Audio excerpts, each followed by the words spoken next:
Hi అండి. అందరూ ఎలా ఉన్నారు? మీరు బాగున్నారా?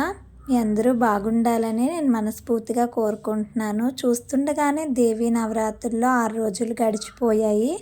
రేపటికి 7వ రోజులోకి అడుగు పెట్టేస్తాము. రేపు 7వ రోజు దేవీ శరన్నవరాత్రుల్లోని ఇంద్రకీలాద్రి పైన దుర్గమ్మ గుడిలో రేపు అమ్మవారి అలంకరణ శ్రీ సరస్వతీదేవి అమ్మవారు. అయితే ప్రాంతాన్ని పెట్టి చేసుకునే వాళ్ళు కూడా ఈరోజు సరస్వతీదేవి అమ్మవారి అలంకరణలోనే అమ్మవారికి పూజలు ఇస్తారు. దానికి కారణం మూలా నక్షత్రం ఏ రోజు వస్తే అదే రోజు మన భారతదేశంలో ఉన్న వాళ్ళందరూ ఈ దేవీ శరన్నవరాత్రుల్లోని మూలా నక్షత్రం రోజునే సరస్వతీదేవి అమ్మవారిని అలంకరించుకుంటారు. రేపు సప్తమి తిథి బుధవారం మూలా నక్షత్రం అండి. అయితే రేపు అమ్మవారు చక్కటి తెల్లటి చీరలో నవ్వు మొహంతో ఒక చేతిన అక్షరమాలలు పట్టుకొని వేరొక చేతిన తెల్లటి ముత్యాల హారంతో జపం చేసుకుంటూ వీణ వాయిస్తూ చాలా అందమైన నవ్వు ముఖంతో కనిపిస్తారు. అటువంటి అమ్మను దర్శించుకుంటే ఎంతో పుణ్యము. మనకి ఎంత లక్ష్మి ఉన్నా విద్య లేనిదే అంతా వృధా అండి.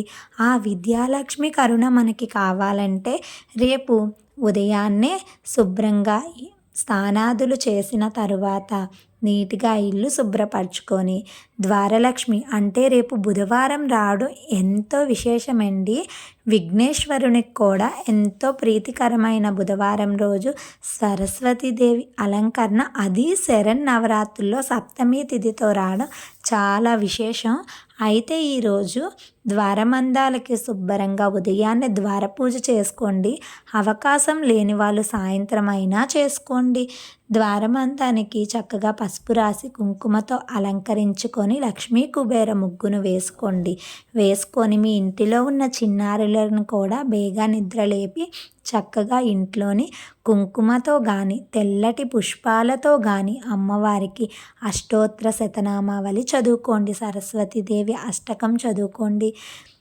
అంతేకాదండి, రేపు అమ్మవారికి తెల్లటి వస్త్రంతో వాయనం పెట్టిన లేదు పుస్తకాలు పెన్నులు ఎవరైనా చిన్నారులకు పంచినా ఎంతో పుణ్యమండి.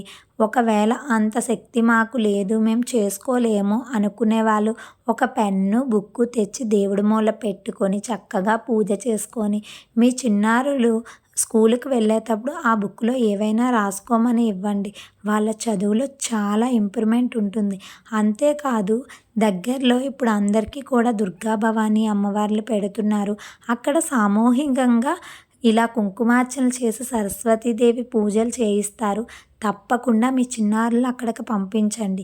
ఇంటిలో పూజ చేసుకున్నా సరే అలా పంపించడం ఎంతో మంచిది.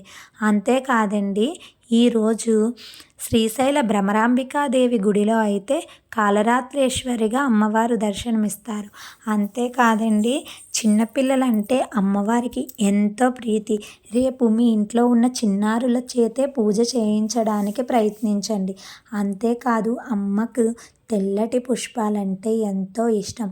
రేపు వీలైతే జాజులు మల్లెలు తెల్ల చామంతి పువ్వులతో అమ్మవారిని పూజించండి.